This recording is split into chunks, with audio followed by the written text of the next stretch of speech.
긍휼을 입은 이유를 깨달으셔서 하나님께만 영광을 돌리는 복된 분들이 다 되시기를 예수 그리스도의 이름으로 축원합니다.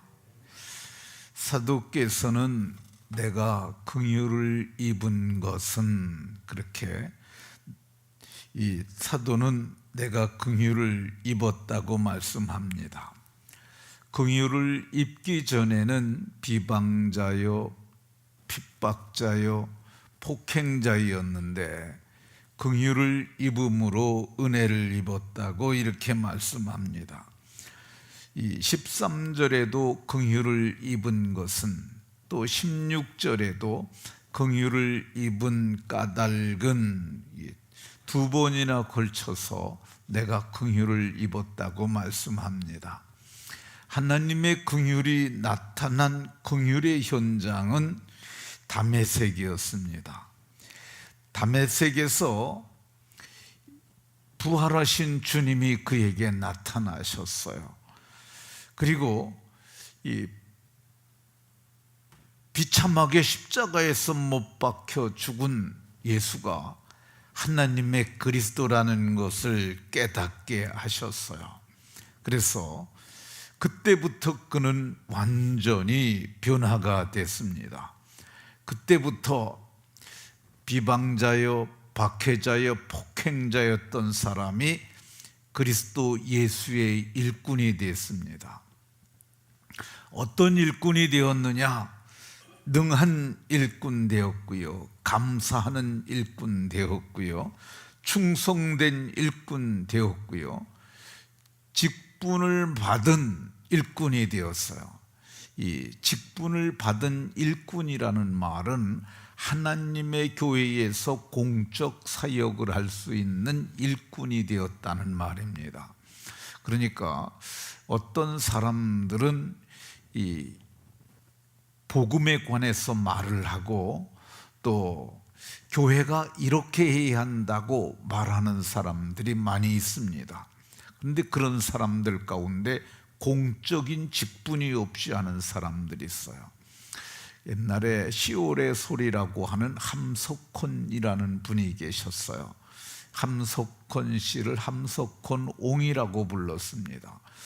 대단히 많은 책도 쓰시고, 그분은 또 많은 훌륭한 말들을 많이 해서 강연도 하고 그랬던 학자이기도 하고 탁월한 그리스도인이기도 했습니다. 근데 그분은 교회에 들어오지 않고 교회 밖에서 그렇게 교회를 개혁해야 된다는 등등 말을 했어요. 직분이 없으니까 교회의 반향을 불러일으키지 못했어요. 근데 바울 사도는 늦게 믿었지만은 그럼에도 불구하고 그는 공적 직분을 받고 공적 사역을 했던 것을 볼 수가 있습니다. 이 사울이 긍휼을 입은 이유가 뭐냐? 첫 번째, 내가 믿지 아니할 때 과거에 그랬기 때문에 하나님께서 긍휼을 베푸셨다는 겁니다. 두 번째, 사울이 긍휼을 입은 이유가 뭐냐? 그때는 내가 알지 못해서, 13절에 알지 못하고 행했기 때문에 하나님께서 그 과거를 간과하시고 은혜를 베푸셨다는 겁니다. 사울이 긍휼을 입은 까닭이 뭐냐? 그것은 하나님을 위한 열심 때문에 자기의 동족의 여러 연갑자들보다도 유대교를 지나치게 믿어 조상의 유전에 대한 열심이 있어서 열심으로는 교회를 핍박했던 것이라고 이렇게 말합니다. 사울이 긍휼을 입은 이유가 뭐냐? 16절에는 내가 긍휼을 입은 까닭은 예수 그리스도께서 내게 먼저 일체 오래 참으심을 보여주신 것을 알게 하시려고 긍휼을 베풀어 주셨다고 얘기를 합니다. 그러니까 하나님께서는 사울에 대해서 일체를 알고 있었어요. 언제부터 하나님께서 그를 알았겠습니까? 사울이 바울이 되고 그가 하나님의 구원 경륜을 깨닫게 됩니다. 그러고 나서 에베소 교회에 편지하면서 창세전에 그리스도 안에서 우리를 택하사, 그러니까 하나님이 언제부터 알고 있었느냐? 창세전에, 세상을 짓기 전에 이미 사울을 알고 계셨습니다. 근데 하나님께서 그냥 두신 거죠. 하나님이 언제부터 알고 계셨느냐? 갈라디아서 1장 15절을 보면 내 어머니의 태로부터 나를 택정하시고, 그러니까 하나님께서는 창세전에 저를 택하시고 어머니의 뱃속에서 모태에서 그를 택정하시고, 그래서 그가 길리기아 다소송에서 나서 그리고 가말리엘 문화에서 수학을 하는 그 모든 일련의 과정을 보았어요. 그리고 열심으로 그가 유대교를 섬기고 했던 그 모든 것을 알고 계셨어요. 그가 열심으로 교회를 핍박하는 것도 알고 있으셨어요. 그래서 하나님께서는 그 모든 것을 지켜보시고 스데반이 순교하는데 그 순교 현장에도 그를 두셨어요. 그게 우연이 아니라 하나님께서 한 인간을 택하여 쓰기 위한 일련의 과정이었던 것을 볼 수가 있습니다.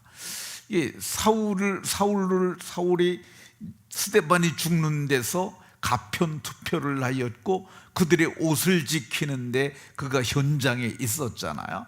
그렇게 스데반을 데리고 가십니다. 근데 스데반을 데리고 가신 그 하나님께서 이 스데반의 순교를 통해서 영광 받으신 그 하나님께서 때가 참에 사울을 다메섹에서 만나서 부르셨어요. 그리고 주의 제자 아나니아를 통하여서 이 사람은 이방을 위하여 택한 내 그릇이라고 그렇게 하시고 그를 훈련하셔서 하나님께서 이 일꾼 삼으시고 쓰셨던 것을 볼 수가 있습니다. 그러니까 사울을 이렇게 택하여 쓰신 것은 이렇게 교회를 핍박하고 박해하고 비방하고 그렇게 폭행을 했던 자들도 하나님께서 과거를 묻지 아니하시고 하나님께서 쓰신다는 것을 보여주기 위해서 나를 택하셔서 이렇게 하셨다고 말씀합니다. 사울이 긍휼을 입은 이유가 뭐냐?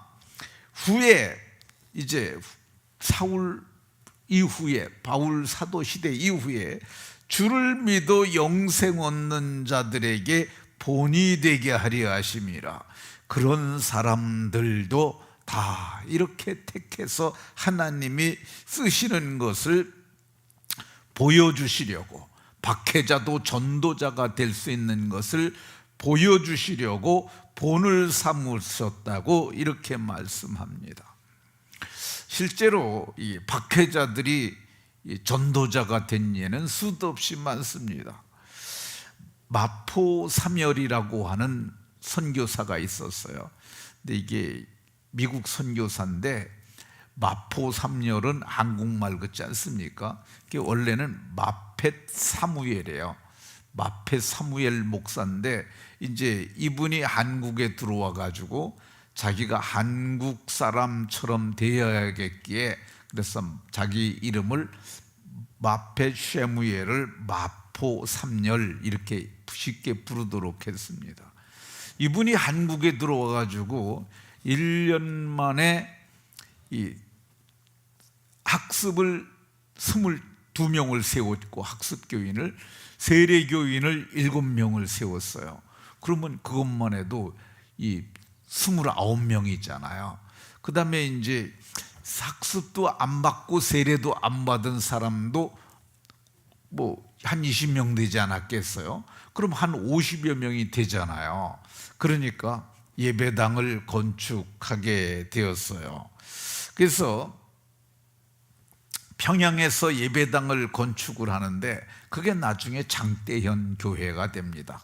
크게 나중에 짓는 그 교회 되는데, 근데 그 평양의 깡패였던 이기풍이라는 분이 그걸 매우 못마땅하게 여겼어요. 그래가지고 이 자기 밑에 있는 사람들과 더불어 가가지고 마포 3열에 턱을 돌로 칩니다. 그래서 턱이 깨져요. 그리고 그 건물을 막 아수라장을 만들어 놨어요. 근데 이제 그 믿은 사람들이 뭐 한국 사람들이잖아요. 그 사람들이 이거 가만히 두면 안 된다, 우리도 같이 맞서 싸우자고 그러는데 그 마포 3열 목사님이 그러면 안 된다고 그랬습니다. 악을 악으로 갚으면 안 된다, 우리는 참고 저들을 위해서 기도해야 된다고 이렇게 얘기를 했습니다.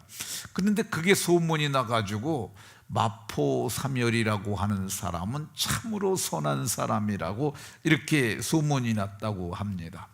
근데 그리고 나서 이제 이기풍 목사가, 이기풍 청년이죠. 이 청년이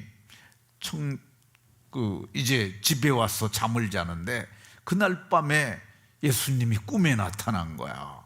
그래서 뭐라고 그랬느냐 하면은, 기풍아 기풍아, 내가 왜 나를 핍박하느냐, 너는 나의 복음의 증인이 될 사람이다, 그 말을 하셨다는 거야.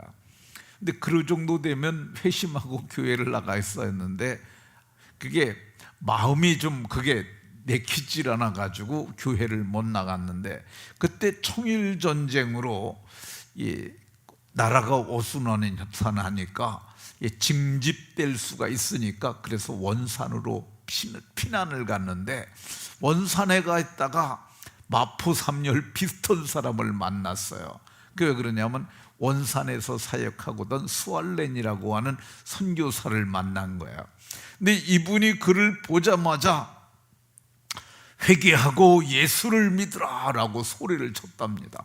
근데 그 양반이 그렇게 소리를 치는 소리를 듣고 그 앞에서 그냥 고꾸라졌다고 그래요.